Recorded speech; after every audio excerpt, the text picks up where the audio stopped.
श्रावण मास महात्म्य के 27वें अध्याय में भगवान शंकर जी ब्रह्मा पुत्र सनत कुमार जी से श्रावण मास के महीने में किए जाने वाले कार्यों के संबंध में बताते हुए कहते हैं कि कर्क की संक्रांति से सिंह की संक्रांति तक सब नदियां रजस्वला हो जाने के कारण उस समय नदियों में स्नान करना निषिद्ध है, किंतु समुद्र में गिरने वाली नदियों में स्नान किया जा सकता है। किंतु श्रावणी, उत्सर्ग, प्रातः स्नान, विपत्ति के समय, चंद्र और सूर्य ग्रहण के समय रजोदोष नहीं होता। भगवान शंकर जी कहते हैं, मुझे इस महीने से अधिक प्रिय और कोई महीना नहीं है।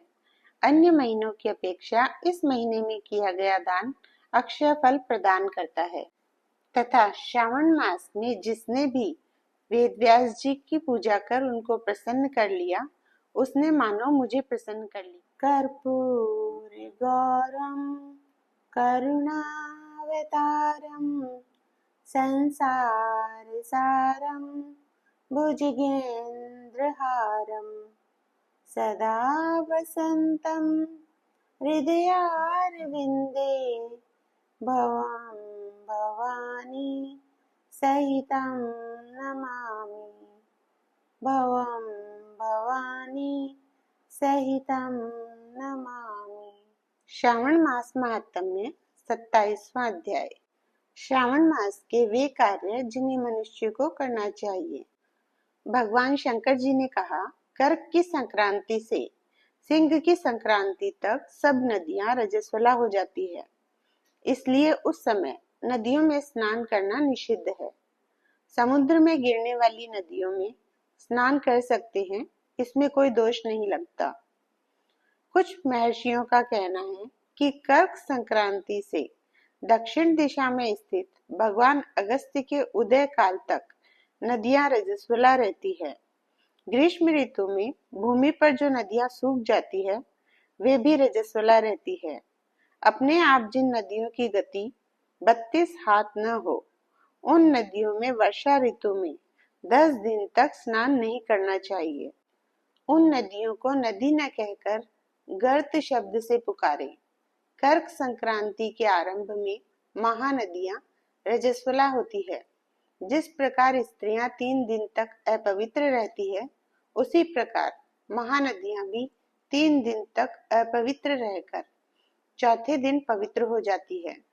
गोदावरी, भागीरथी, वेणिका, तुंगभद्रा, पयोष्ठी और तापी, ये 6 नदियां विंध्य पर्वत के दक्षिण में बहती है। सरस्वती, यमुना, नर्मदा, गंगा, विशोका तथा वितस्ता, ये 6 महानदियां विंध्य पर्वत के ऊपर बहती है। कृष्णा, बंजरा, कावेरी और देविका, ये 4 महानदियां कर्क संक्रांति पर एक दिन के लिए रजस्वला होती है। कर्क संक्रांति से गौतमी नदी 3 दिन रजस्वला रहती है। सरस्वती, पलक्षधारा, यमुना, भागीरथी, नर्मदा, सरयू, सिंधु, सती, चंद्रभागा, ये 9 नदियां और नद नाम से विख्यात शोण, हिरण्य, सिंधु, कोकिल, शतद्रु, घग्गर, अर्हित, ये 7 नदियां पवित्र रहती है। ये रजस्वला नहीं होती। सरस्वती, यमुना, गंगा, धर्मद्रवा, ये नदियां सब काल में गुप्त रजोदोष वाली होती है। ये हमेशा पवित्र रहती है। नदी के तटवासियों को रजस्वला जन्म पाप नहीं लगता। गंगा जल से रजोदृष्ट जल मिलने से पवित्र हो जाता है। श्रावणी, उत्सर्ग, प्रातः स्नान, विपत्ति के समय, चंद्र और सूर्य ग्रहण के समय रजोदोष नहीं होता। भगवान शंकर जी कहते हैं, अब मैं सिंह की संक्रांति पर गौ प्रसव के फल को बताता हूँ। सिंह का सूर्य हो जाने पर जिसकी गौ ब्याई हो, उसकी 1 मास में निश्चय ही मृत्यु हो जाती है। उस समय की गौ प्रसव की शांति का उपाय सुनो, जिसके करने से मनुष्य सुखी हो जाता है। उस गौ को ब्राह्मण को दान कर देनी चाहिए। पीली सरसों तथा शुद्ध गौ घृत द्वारा होम कराना चाहिए। श्री सूक्त या शांति सूक्त द्वारा स्नान करना चाहिए। घी और तिल की 1000 आहुतियां देनी चाहिए। सिंह राशि में सूर्य के आने पर गऊ ब्याही हो तो अनिष्ट की संभावना प्रबल होती है। उसकी शांति के लिए अस्यावाम से तथा तद्विष्णु मंत्र से तिल घी द्वारा 108 होम करने चाहिए तथा मृत्युंजय विधान द्वारा 10,000 हवन करना चाहिए। ऐसा करने से मनुष्य को किसी प्रकार का भय नहीं सताता। यदि श्रावण मास में घोड़ी ब्याही हो तो शांति यज्ञ करने से दोष मिट जाता है। भगवान शंकर जी ब्रह्मा पुत्र सनत कुमार जी से कहते हैं, अब तुम श्रावण मास में कर्क या सिंह की संक्रांति होने से शुभप्रद दान के संबंध में सुनो। कर्क के सूर्य में संक्रांति में घृत धेनु का, सिंह की संक्रांति में सोने के छाते का दान करना चाहिए। श्रावण मास में वस्त्र दान का बड़ा भारी फल होता है।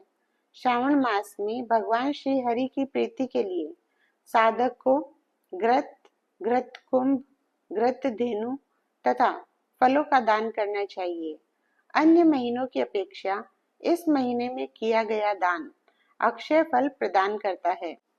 भगवान शंकर जी कहते हैं, मुझे इस महीने से प्रिय और कोई महीना नहीं है।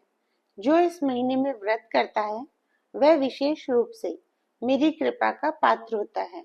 ब्राह्मणों का राजा चंद्रमा और प्रत्यक्ष देवता सूर्य है।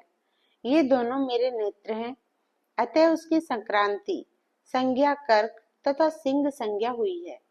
मनुष्य को चाहिए श्रावण मास में प्रातः स्नान कर शिव पूजन करे और इस मास का महात्म्य तथा कथा भक्ति के साथ पूरे मास सुनता रहे। श्रावण के महीने के व्रत करने से 7 प्रकार की जो बंधियाएं हैं उनको भी पुत्र प्राप्ति हो जाती है। इस महीने में श्री व्यास जी की पूजा करनी चाहिए। जिसने श्री वेद व्यास जी को प्रसन्न कर लिया उसने मानो मुझे प्रसन्न कर लिया। जो श्रावण मास का महात्म्य सुनकर भगवान वेद व्यास जी का पूजन नहीं करता, यमराज उसके कान काटकर बहरा बना देते हैं। इसलिए इस मास में श्री वेद व्यास जी की पूजा अवश्य करनी चाहिए। जो व्यक्ति भक्ति पूर्वक इस श्रावण मास के महात्म्य को पढ़ता है, सुनता है या सुनाता है, उसको महान पुण्य की प्राप्ति होती है।